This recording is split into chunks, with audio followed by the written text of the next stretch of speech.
Hallo en welkom. Vandag delf ons 'n bietjie dieper in Tamakawa Village in Japan. Ons het bronne hier, 'n plaaslike nuusbrief, Koho Tamakawa van Maart 2020 en dan ook 'n paar reiswenke. Ja, hallo. Die doel is om vir jou die interessantste stukke geskiedenis uit te lig en dalk, jy weet, 'n paar versteekte juwele te vind. So kom ons spring sommer weg. Klink goed. Ja, hierdie bronne saam gee hulle nogal 'n fascinerende prentjie. Veral die deel oor daardie eeue-oue artefakte wat by die Ehira ruïnes opgegrawe is. Dit wys maar net hoe plekke wat wel dalk nie op elke toeristekaart is nie, regtig verrassende dieptes kan hê, né? Dis 'n goeie punt. En daardie hoofbron, die nuusbrief, dit praat van 'n groot fonds daar by Ehira in die laat 90's. Hulle het 2 mokkan ontdek. Dis nou sulke dun houtstrootjies. Mokkan, ja. Kan jy jou voorstel? Stukkies hout skaars 24 cm lank, 4 breed en net 3 mm dik. Dis ongelooflik dun. En dit lê vir meer as 1200 jaar onder die grond. Sjoe, om so iets te vind. Ja, en wat daarop geskryf is, dis eintlik waar die storie lê, né? Hulle dateer uit die 8ste eeu, so die Nara-tydperk. Reg. En die ink daarop verwys na iemand met die naam Asamaru, wat besig was om boeddhistiese geskrifte te lees, spesifiek die koning van die mees oorwinnende sutras. O, daai een. Ja, 'n teks wat hulle geglo het wel kragtige beskerming bied. Dis hoekom dit in staatsrituele gebruik is vir vrede en so aan. Presies. En daar, dink ek, is die groot deurbraak vir die argeoloog. Die nuusbrief koppel dit mos direk aan die Shoko Nihongi, een van Japan se ou amptelike geskiedeniskronieke. Stem saam, ja.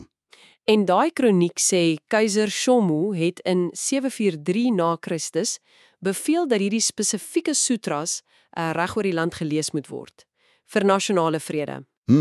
En die tydsberekening, dit pas perfek met wat op die mokkan staan. Maar ek wonder, was dit algemeen dat sulke bevele van die hoofstad af so ver noord uitgevoer is? Wel, dis presies hoekom die fonds so belangrik is. Regtig belangrik.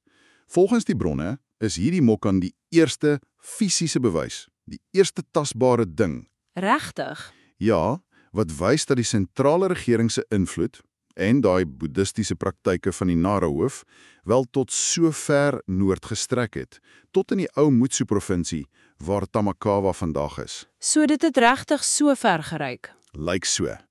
En dis glo ook die eerste keer dat hulle iets kry wat 'n plaaslike sutra leessessie uit daardie tyd dokumenteer op voedselvlak, jy weet. Wow. Dit verander nogal ons prentjie. Dis nie net 'n bevel op papier nie, dis bewys dat dit gebeur het daar ver weg. Dit daag daai idees van isolasie uit. Of dit dalk 'n soort sentrale plek was. Kon wees, ja. 'n Vergaderplek of die hoof se woning. En hulle het ook 'n fluit gevind. 'n Fluit. Interessant. Ja, hulle dink dit is dalk by daai seremonies gebruik. Dit alles, jy weet, dit maak die prentjie net so bietjie lewendiger van die mense wat daar gebly het. Goed, nou het ons lekker diep in die geskiedenis gekrap.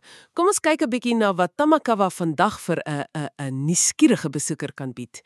Een van die ander bronne, die een met die reiswenke, noem die Otsujigataki waterval. O ja, die waterval. Dit klink nogal mooi. Hulle sê dis skilderagtig, veral met naguitlegte, en dis sommer naby, net so 4.4 kilometer van die middedorp af. Dis 'n lekker kontras, né, die antieke ruïnes en dan hierdie natuurskoon. Ja, presies. En kyk, terwyl daai nuusbrief nie juis fokus op toeriste aantreklikhede soos ons dit ken nie, gee dit jou wel 'n ander soort verborgde parel. 'n Kykie na die plaaslike gemeenskapslewe rondom die jaar 20. Hoe so? Wel, dit praat van dinge soos toutrekkompetisies in die gemeenskap, sportklubs, kendo, sokker vir oud en jong en selfs 'n haiku-klub wat gestig is. Regtig? 'n haiku-klub? Ja. So, om daai soort plaaslike kultuur te ervaar, kan vir jou as reisiger net so waardevol wees. Dis 'n kans om die mense van vandag te sien en wat leef op hierdie grond met sulke diep wortels. Daar's 'n mooi kontinuïteit daarin, dink ek. Ek stem saam. So wat beteken dit alles nou eintlik vir jou wat luister? Tamakawa mag dalk klein wees, maar dit hou 'n direkte, tasbare skakel na groot oomblikke in Japan se ou geskiedenis. Vasgevang op daai klein, brose stukke hout. En dan, sommer net daar, naby daai diep geskiedenis, kry jy ook die natuurskoon van die Otsujigataki waterval. Inderdaad.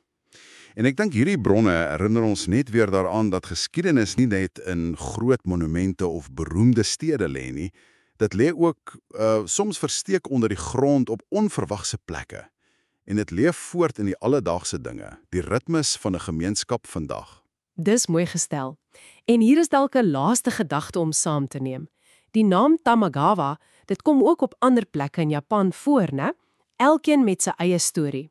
Dink maar aan die bekende rivier in Tokio of 'n ander plek in Ime Prefectuur. Ja, dis waar. Dit laat 'n mens wonder, hoeveel ander plekke wat dalk doodgewoon lyk, miskien selfs naby waar jy woon, hoeveel van hulle hou sulke verrassende stories en verborge dieptes? Iets om oor te dank, ja. Hulle wag dalk net om ontdek te word.